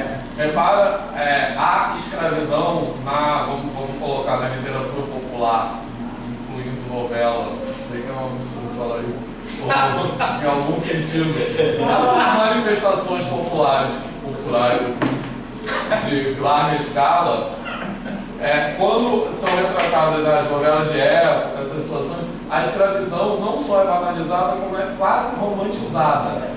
Né? Tipo assim, aí tem aquele senhor de engenho que é um cara gente boa e tal, que trata bem os escravos. Quase não, é romantizado. É romantizado. Tá aí pra isso. E várias assim como escravizava. Né? Assim. Mas acho que esse é o caminho, entendeu? Uma coisa que eu aprendi fazendo pesquisa antropológica a minha coisa sempre como é que você começa uma conversa? Começa pelo que as pessoas sabem. Então eu sempre começava pela novela. Então eu era obrigado a assistir as novelas e quando eu chegava no local da pesquisa, era a discussão de lá que eu começava. E de lá eu começava a alimentar o debate para desconstruir o pensamento. Eu acho que isso são coisas, são artifícios que a gente tem que utilizar como uma forma de desconstruir isso. E além disso, nas novelas mesmo contemporâneas, qual é o lugar que tem empregada doméstica, né? As relações são banalizadas, porque elas sempre aparecem ali naquele lugar subalterno, usando uniforme, não sei o quê, e super felizes e satisfeitas com o seu lugar, né? Assim, tipo, aqui como se elas tivessem uma vocação para aquilo, assim, né? Assim, então, voltando um pouco, acho que uma das faces mais perversas do racismo é justamente isso, colocar negro contra negro, né? Que é o projeto que se tem. E outra coisa é, voltando naquela questão da culpa, onde estão as famílias que herdaram as heranças da escravidão, né? das fazendas, inclusive a família Catarina, em Salvador, milionária até hoje, não tem culpa, tem dinheiro. Mas eles não se vê como devedores, né? Acho que é uma coisa muito forte. Eu vou dar uma rapidinho, assim, nesse mesmo gancho. Eu acho que o racismo ele se manifesta em pequeninas atitudes, assim. E eu acho que hoje eu paro para pensar, muitas vezes as pessoas são racistas e elas não estão percebendo. E às vezes, se eu não tomar cuidado, eu também estou sendo racista. Entendeu? Outro dia um negro estava entrando no ônibus, eu estava sentado, ele veio e sentou perto de mim, eu assim, intuitivamente eu fiquei assim, falei, peraí, calma lá, eu estou escrevendo um trabalho sobre questões étnico-racial, eu vou me comportar desse jeito? Eita, sai pra lá, Johnny Scott, fica ali. Cara, eu comecei a trocar ideia, estimular ele, conversar com ele, porque eu acho uma coisa assim, se você não tomar cuidado, até a gente que está discutindo racismo aqui, a gente é racista. Numa atitude, numa fala, num olhar. Eu acho que isso é muito, assim, é muito da gente, muito pessoal. A verdade é que não vai falar isso, a primeira construção é a do eu, né? Eu acho que essa mais questão de, na verdade, as autoras, a Washington, os autores moradores, eles verbalizam isso. A primeira coisa que a gente tem que fazer é reconhecer que isso é parte do colonial. E aí a gente fica muito mais tranquilo para argumentar também. Porque a gente já deixa claro, né, claro para todo mundo que está nos ouvindo, nós também fazemos parte desse sistema. Uma coisa que eu vi lá, na trabalhando, eu fui uma reunião com ela, né? E gente falou, eu me confundia e tal. Eu falei, cara, eu vou pedir desculpa. Ela falou assim, vocês não precisam. Porque a gente sabe exatamente quem está fazendo isso da cultura. Você faz mais uma cultura. Me chamar de ela, me ver como mulher, é uma outra cultura. Então a gente sabe, e a gente precisa também entender quem está fazendo esse esforço. Porque a gente vai ser, cara. Porque a gente faz parte de uma cultura racista. A gente vai ser algum momento racista. O detalhe é o outro também. Que passa por esse momento, olhar para você e falar assim, não, mas ele, eu sei que ele está sendo, mas não é, ele está fazendo esforço para uma coisa cultura. E eu fiquei muito relaxado. Eu fiquei muito relaxado quando ela falou assim, olha, relaxa, todo mundo aqui tem que aprender. Eu também tenho que aprender que você está fazendo esforço. Mas, ouvindo uma coisa legal também, eu acho que quando o branco fala da escola racial, de uma forma como se ele tivesse assim, a narrativa dele soa como por que você é inteligente tanto quanto eu? Então é uma ignorância assim que ele precisava pelo menos falar assim, pera lá, eu sou ignorante, então não vou nem comentar, porque vai pegar mal, entendeu? Por exemplo, tem certas coisas que você falou hoje, homossexualismo, que às vezes eu não me sinto confortável. O termo que você fala é homossexualidade. Homossexualidade, obrigado. Eu acho que eu tenho que me educar, porque às vezes tem muitos moradores que são homossexuais na vila que eu moro, e às vezes eu quero conversar com ele, me sentir gay. Gay? Não. Viado. Não. Viado não, porque eu me deu vários pontos. Mas eu tenho filho, pode ser gay. A palavra gay é alegre, não é? Eu botei viado naquele texto lá. Não, mas é gostoso quando vocês fazem isso, porque a gente se sente mais livre. Porque eu mesmo começo a falar assim, pô, mas qual que é o termo que eu tenho que usar? Mas eu acho assim. Não, mas não é assim. Não, Não é simples não, as pessoas, nem todo mundo é que nem você, assim. Tem uns que já fica assim, na defensiva, você vai cheio de sério, já vai querer ter não sei o que, não sei o que. Então eu acho que até para isso você tem que saber como abordar. Acho que tem que perguntar. Não. Por exemplo, a pessoa Mas foi isso que eu fiz com a menina lá. Eu falei assim, cara, como é que eu faço? Só que não é simples. Desculpa fazer, mas eu não sei. Ela falou assim, não tem problema. Mas aí é bonito quando a pessoa fala. Mas aí eu sei. Mas eu posso perguntar. Mas esse modelo, acho que por exemplo, a Convenção da 69 ela traz um parágrafo que é o principal para várias questões, que é quando ele discute identidade. Que identidade não é aquilo que as pessoas se dizem, é aquilo que tu se sente. Então, eu acho que isso acaba qualquer discussão com a respeito de identidade. Porque se você auto-identifica, se auto-declara, aquilo que você se sente bem, aquilo que você pensa, aquilo que você... Eu acho que a gente tem que começar a praticar esse tipo de exercício. O que que as pessoas querem ser chamadas, como elas querem ser chamadas. Então, quer ser chamado de qualquer jeito. Então, é o que a pessoa gosta. Quando eu comecei a trabalhar na educação básica, eu tive um casal de alunas que eram homossexuais. Rapaz, assim, e elas tinham uma luta porque os outros professores criticavam elas na sala. E aquilo me incomodava profundamente. E um dia elas tinham sido expulsas de casa, porque os pais delas eram evangélicos, e os pais delas não aceitavam que elas se apaixonavam pela outra menina, decidiram ir para casa. A história mais comum. Cara, elas não tinham dinheiro para ir para a escola, elas alugaram uma kitnet. Aonde é que elas iam buscar? Como que elas iam sobreviver? Em que local? Elas foram buscar, foram ali com a gente, professor. Aí elas queriam mobilizar, tipo, uma vaquinha, porque elas precisavam pagar o aluguel e precisavam comer. Professor, você pode falar isso lá na sala dos professores? Eu fui. Rapaz, assim, complicado. Eu ouvi e falei assim, eu não tenho filho desse tamanho. Elas queriam, porque lá é assim, elas decidiram isso, arque com as consequências da decisão. Então eu estou ouvindo isso de professor, entendeu? Então naquele momento só podia dar lá, sei lá, R$50. Era o que eu podia dar.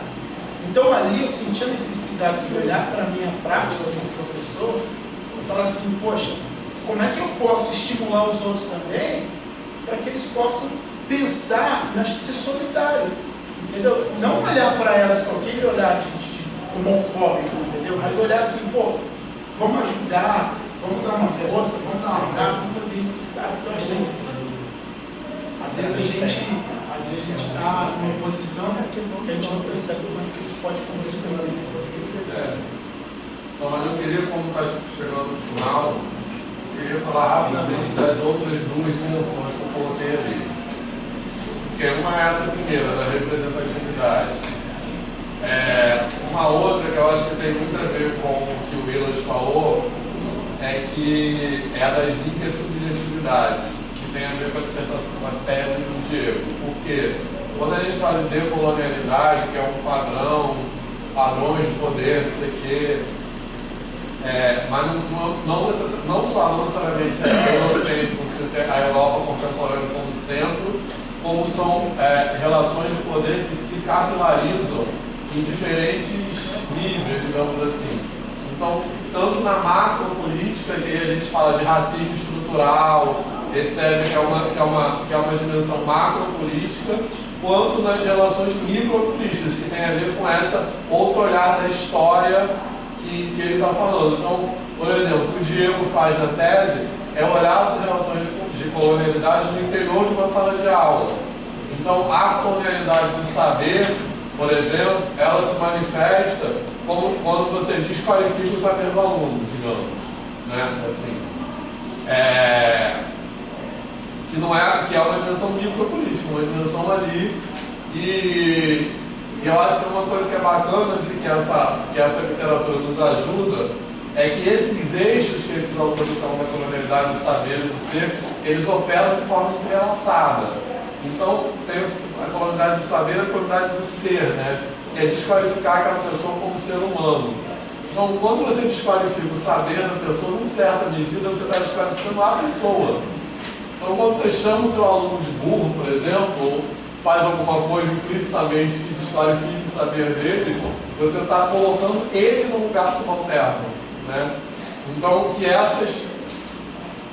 como essas relações de comunidade, elas se capilarizam nessas dimensões micropolíticas, que a gente pode olhar, por exemplo, para relações entre professor de ciências exatas e professor de ciências humanas, ou entre professor e aluno, entre licenciatura e bacharelado, entendeu?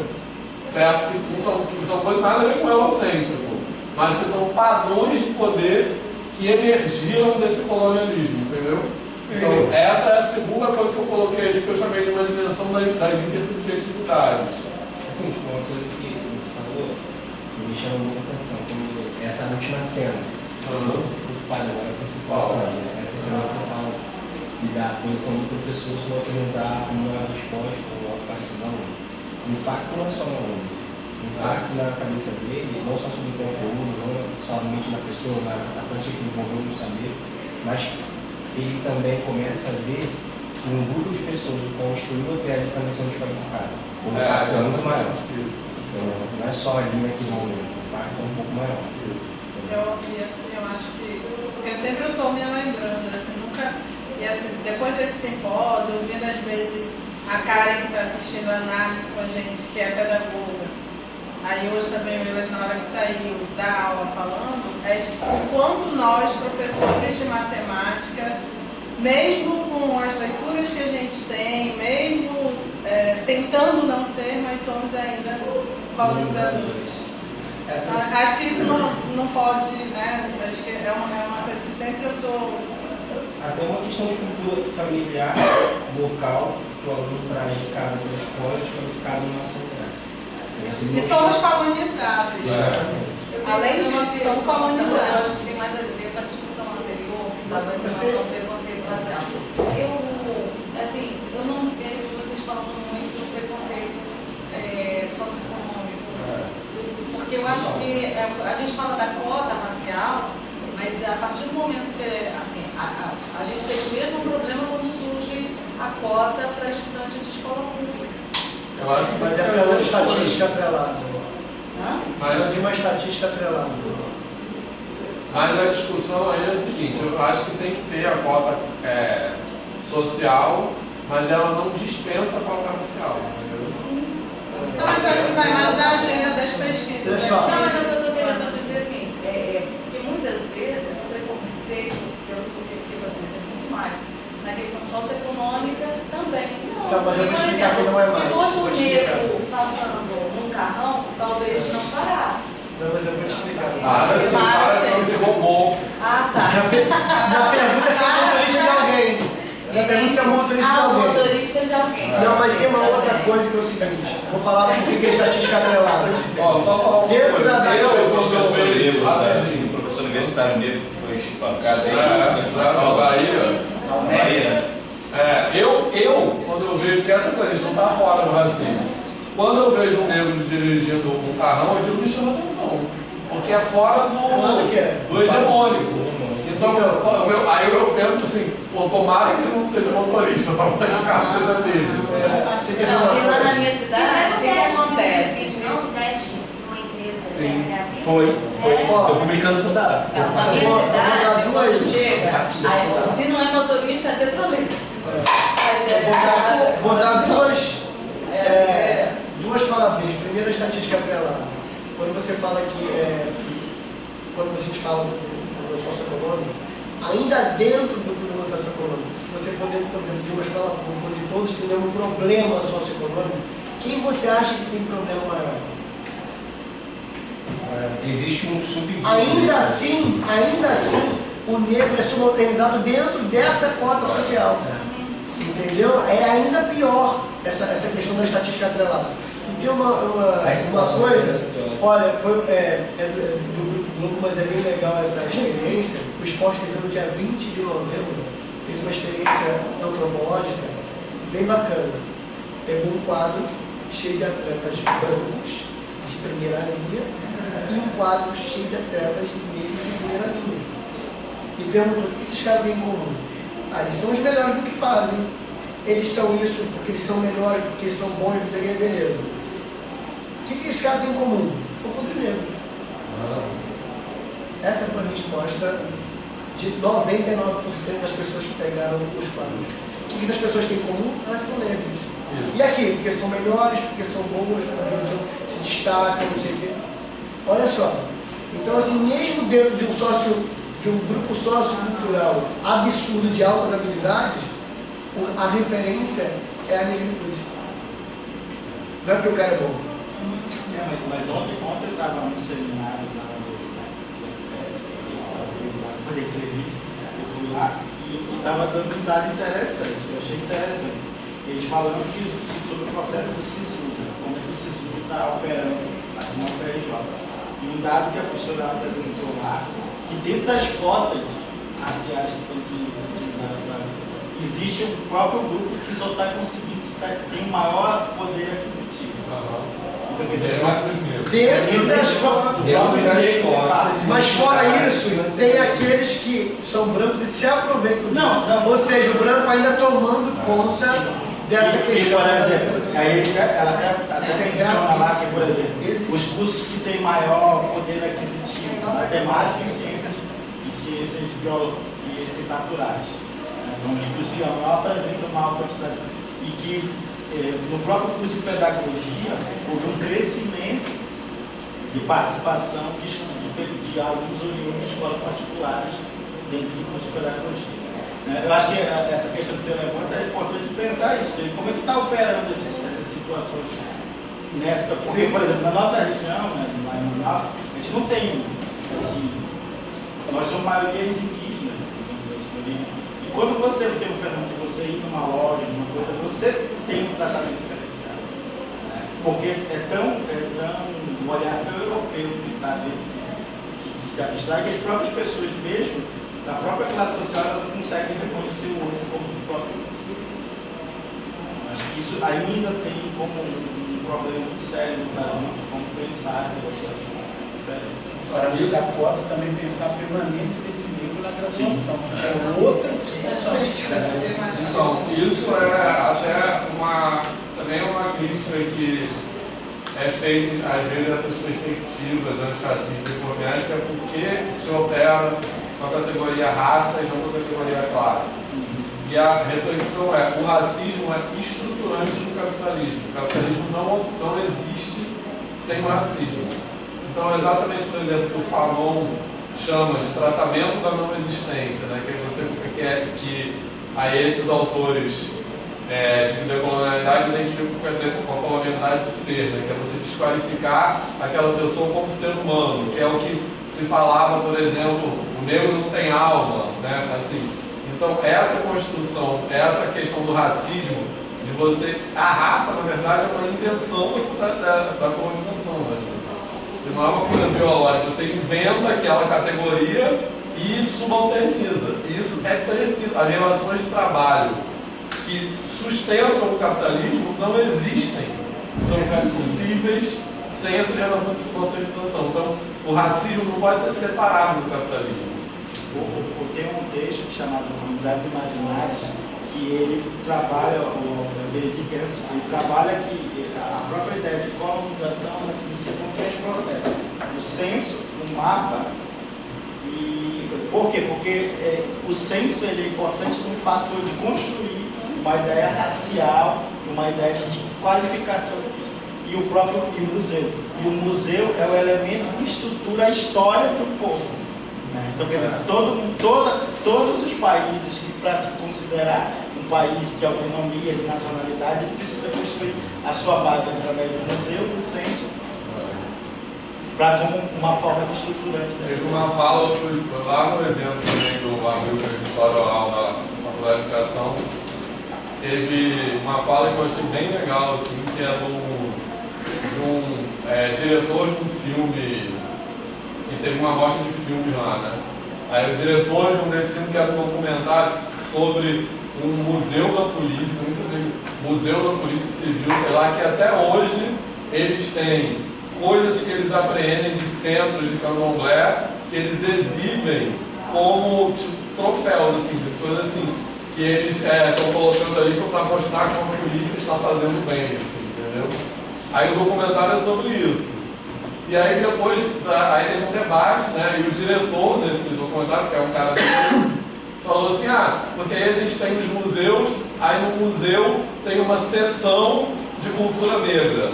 Aí ele falou, a gente não quer uma seção, a gente quer o museu inteiro. Por que tem uma seção de cultura negra, entendeu? Tem um movimento, né, sobre isso, é o liberto e nosso sagrado, combinação exatamente. Mas então, eu queria falar só da última dimensão, falta 15. Que é a mais foda, eu acho, que é difícil, assim, que é a questão das epistemologias e metodologias, porque eu acho que quando a gente fala, por exemplo, daquelas coisas que eu falei, de desconstruir as narrativas que invisibilizam os personagens das culturas, não é que isso seja menos importante, mas isso é mais visível, eu acho. Mas existem, eu acho que, dimensões nas quais as relações de comunidade operam são mais invisíveis, que é no campo das epistemologias e das metodologias. Porque, por exemplo, um exemplo disso que eu coloquei no texto, é quando a gente pensa em ensino de matemática, eu acho que o ensino de matemática hoje é de alguma forma pautado por ideias de competição, por ideias de quem é o melhor, quem não sei o quê, quem é mais inteligente, Olimpíada, eu odeio. E na verdade eu odeio a Olimpíada mesmo. Cachau. Odeio cachau. Não suporto essas copas, nada disso, mas enfim, nem gosto de falar muito disso, porque eu fico parecendo chato. Enfim, mas essas ideias de competição que elas pautam o ensino de matemática. Então, a gente pensar num ensino, numa escola a partir de uma perspectiva Ubuntu, por exemplo, que sabe o que é essa filosofia Ubuntu? É uma filosofia africana, que é basicamente a ideia de que eu sou porque nós somos. Então, você é um pensamento de coletividade, basicamente. Então, a gente pensar, por exemplo, o que a gente avalia? A gente avalia porque é como se o objetivo da escola fosse ver quem é melhor, fosse eleger os melhores. E ter uma outra perspectiva de educação, que é o desenvolvimento coletivo. A gente pensa na avaliação. Outra perspectiva de avaliação. Então, mas se a gente pensa em educação como uma coisa de pensar a coletividade, essa nossa ideia de avaliação nem faz sentido. Não, faz sentido ideia de autoavaliação. Toda avaliação deveria ser uma autoavaliação. Porque se a gente quer melhorar enquanto coletivo, até lá a avaliação tem que ser na disciplina de matemática na escola, estava tendo uma das rodas de conversa que eu falei, eu gostaria que tivesse uma escola sem avaliação. Aí a outra professora meio que reagiu e falou, não, mas avaliação é outra. Mas quando eu falo isso, é outra escola. Não é que é essa escola que a gente vai ver, entendeu? Então é nesse sentido, essa coisa de desconstruir epistemologicamente as nossas ideias sobre educação, sobre escola. Que coisa engraçada. Essa semana, só estou tentando ver, não estou esquecendo. A coleguinha da Cecília foi lá para casa, excelente aluno também. Mas ela foi lá e soltou o verbo lá para a minha mulher, para você falar, eu odeio prova. E ela é ótima, mas ela odeia prova. Está escrito aí que o público está falando. Uma criança de 8 anos. Então, e aí uma outra coisa então, essa desconstrução das metodologias de epistemologia, decolonização das metodologias de epistemologia no campo educacional, mas no próprio campo científico mesmo. Porque as ciências ditas exatas, elas meio que se colocam como se fosse assim, o método científico que as ciências exatas usam, né, que é um advento do iluminismo, do renascimento, o método científico, é como se ele outorgasse uma neutralidade política às ciências exatas. Tipo assim, como eu uso esse método científico, ele é isento, certo? Mas a própria forma de pensar, né, que está antes do método científico, ela já é colonizada também, ela já é pautada por paradigmas coloniais. E aí tem um exemplo que eu falei do Marcelo Gleiser, sei lá, que é um físico, né, fodão, não sei o que, brasileiro, e que ele falou uma coisa que eu acho muito legal, assim, eu vi uma entrevista dele e é uma coisa que eu sempre pensei nisso, que é o seguinte: na física contemporânea, uma questão que sempre está em pauta é a unificação dos campos, né, a unificação das forças. Beleza? Sabe o que é isso? O que quer dizer isso? Que existe uma formulação matemática para a física num campo microscópico, certo? Que é a física quântica, beleza? E existe uma outra formulação matemática no campo macroscópico, que é a relatividade, que é a gravitação, né? Que rege a forma, por exemplo, como os planetas, estrelas, galáxias se movimentam. E existe um outro que rege como as coisas se comportam na dimensão subatômica, né? Assim, quark, essas paradas. E essas formulações matemáticas são incompatíveis, né? Então, por exemplo, uma partícula subatômica pode estar em 2 lugares ao mesmo tempo. Você, quando fala de posição, é uma distribuição de probabilidade. né? E quando você olha, você altera o fenômeno, tem todo, e esses são os modelos matemáticos são incompatíveis. Então existe a busca, que era o que Stephen Hawking procurava, que é a teoria de tudo, né? Que era um modelo matemático que unificasse, um modelo matemático maior do qual a mecânica quântica e a relatividade fossem casos particulares. Existe essa busca. E eu sempre digo, por que isso é uma questão? Por que tem que ser assim? Por que tem que haver um modelo matemático que explica? E aí o Marcelo Grey, eu sempre pensei isso. Assim.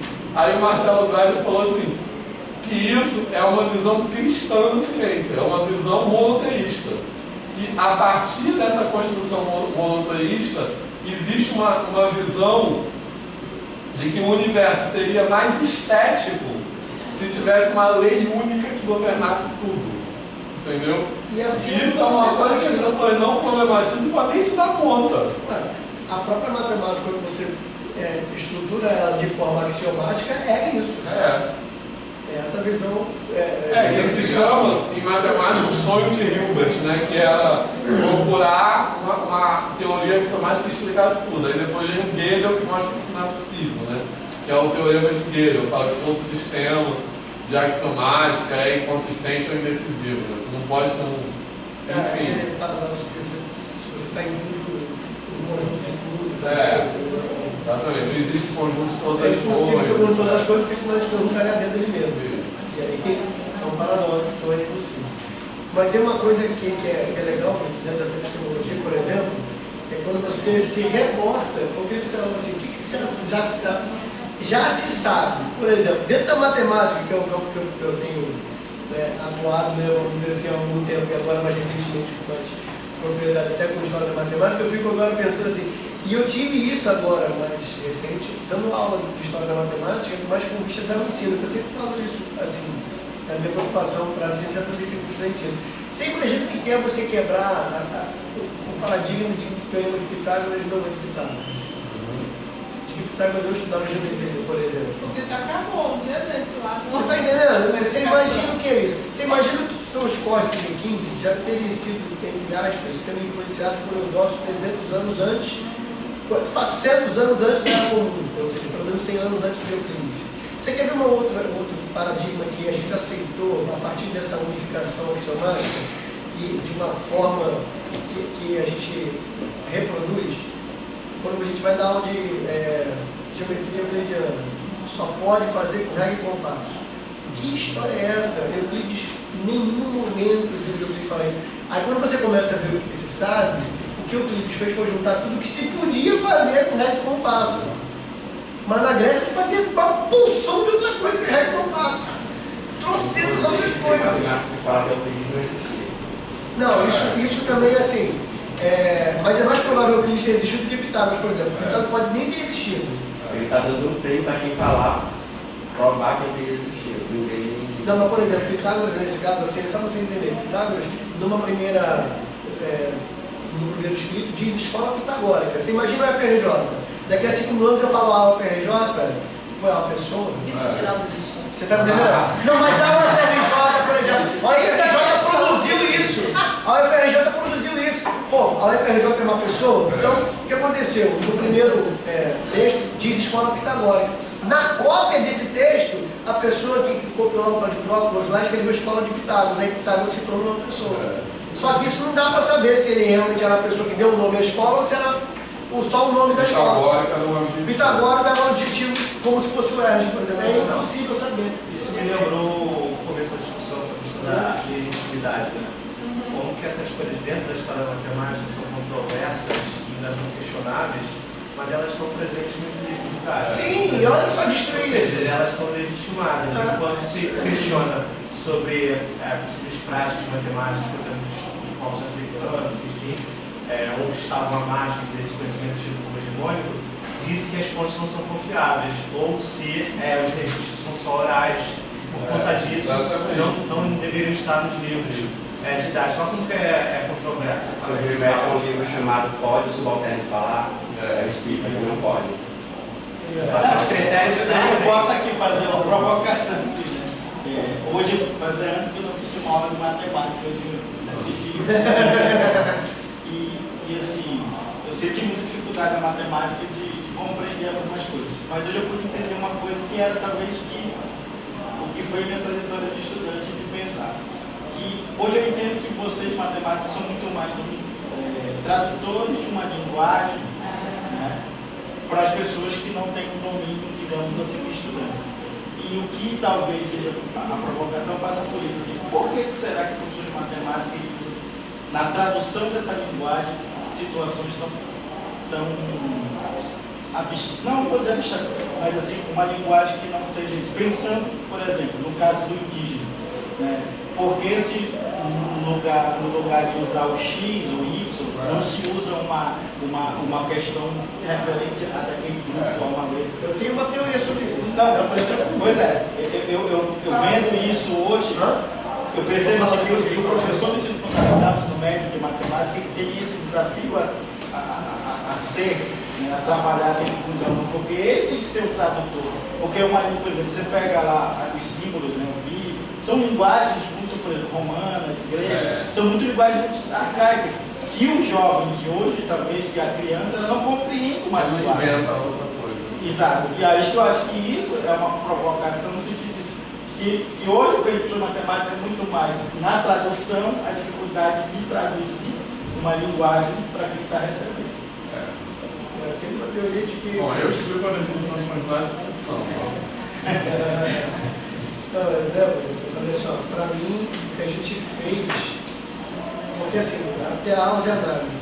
A análise, aí de novo, é legal estudar a história da matemática, mas a análise mesmo, como pensamento matemático, ela não é isso em termos de origem que a gente viu. Isso é a algebrização da análise. Com a algebrização da análise, o que a gente criou foi uma outra casta de escribas. Que só quem entende isso é o cara que também é escriba. Mesmo que ele seja um escriba chinês, um escriba árabe e tal. Ou seja, aquela linguagem é para quem entende aquela linguagem, ou seja, um escriba matemático. Só que se eu uso a minha língua mãe para explicar tudo aquilo, vai ter um valor diferente. Se eu for explicar em árabe, o cara que é árabe, o indígena, com os contextos em linguagem, inclusive, fazem sentido para o indígena. Isso que você fala, essa comunicação que a gente tem hoje hegemonicamente sistematizada, para mim, formou, essa é a minha teoria, tá? Formou uma nova classe de escribas e a gente precisa entender como é que esse processo é para o ensino. Porque, teoricamente, isso foi feito para o ensino. Para ensinar quem? É porque o Vitor, no texto que fala sobre, ele fala a linguagem universal, né, que é a questão, né, da própria decolonialidade. Mas não falo criticando. Pois é, criticando. Isso foi esse exercício que eu fiz. Exatamente. A crítica que você coloca no processo decolonial, de como que isso pode ser produzido dentro do ambiente escolar educacional. Uma outra linguagem, uma outra discussão sobre isso, que é importante, acho que no processo de formação do professor de matemática, para ele pensar uma coisa diferente. Isso, então, essa crítica é uma crítica pensando em agenda, é uma coisa que eu quero investir. Eu odeio também esse negócio de matemática, uma linguagem universal, e é um pensamento muito colonial, que justamente essa coisa da universalização, quando você universaliza alguma coisa, né, você hegemoniza, quer dizer, quem diz que é tal que não está nesse universo, entendeu? Então a matemática é uma linguagem universal, então o que é o que não é matemática? E quem tem autoridade para dizer isso? Que universo? Esse universo é de quem para quem, entendeu? Não? Dos novos. Ou seja, matemática é uma linguagem universal, se você não entende, mas não é uma merda. Então, basicamente, é isso. Então, essas construções simbólicas de matemática, a outra que eu botei lá para meter o pau também é que matemática está em tudo. Porque a matemática está em tudo, eu acho que sobretudo ela tem um não dito, né? Porque matemática está em tudo é como se outras coisas não estivessem. Aonde a matemática não estiver, não existe. Não existe nada, e aí, tipo, história não está em tudo, sei lá, entendeu? Enfim. O que mais?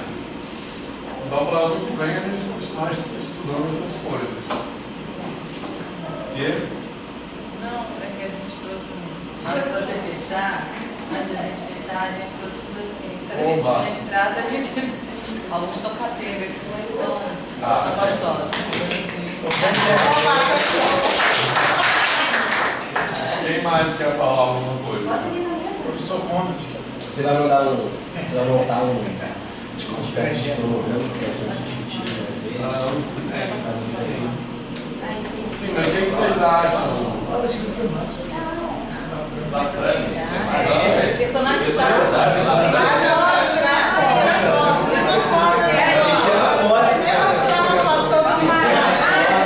Eu quero saber se vocês acharam legal isso pra gente estudar, se vem, vai ajudar nas pesquisas de vocês, essas coisas.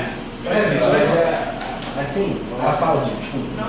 Por causa agora, quem entra no mestrado agora tem acesso a esse material até para se motivar a pesquisar dentro desse campo.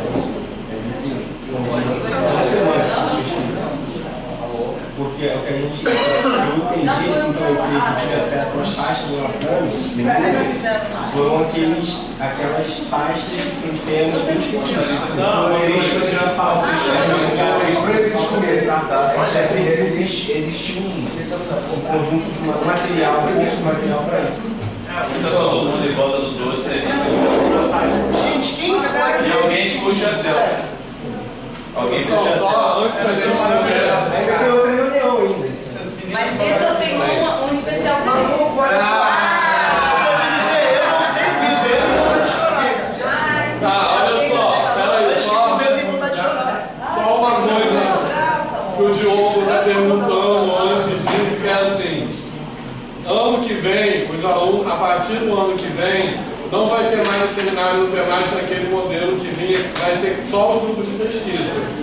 Então, todo aluno do PEMAS tem que se vincular a algum grupo de pesquisa, que a gente vai ter, então, essa agenda para estudar. E pode ter, obviamente, os agregados que não são do PEMAS. Isso sou eu.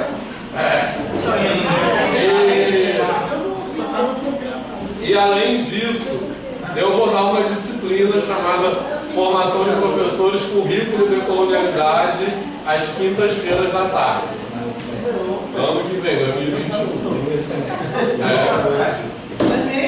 Será?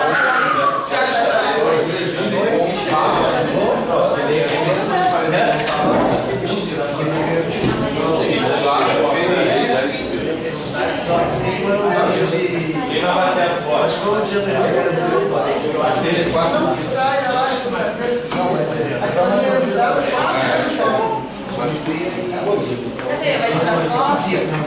Menos, não sei, tem que ver.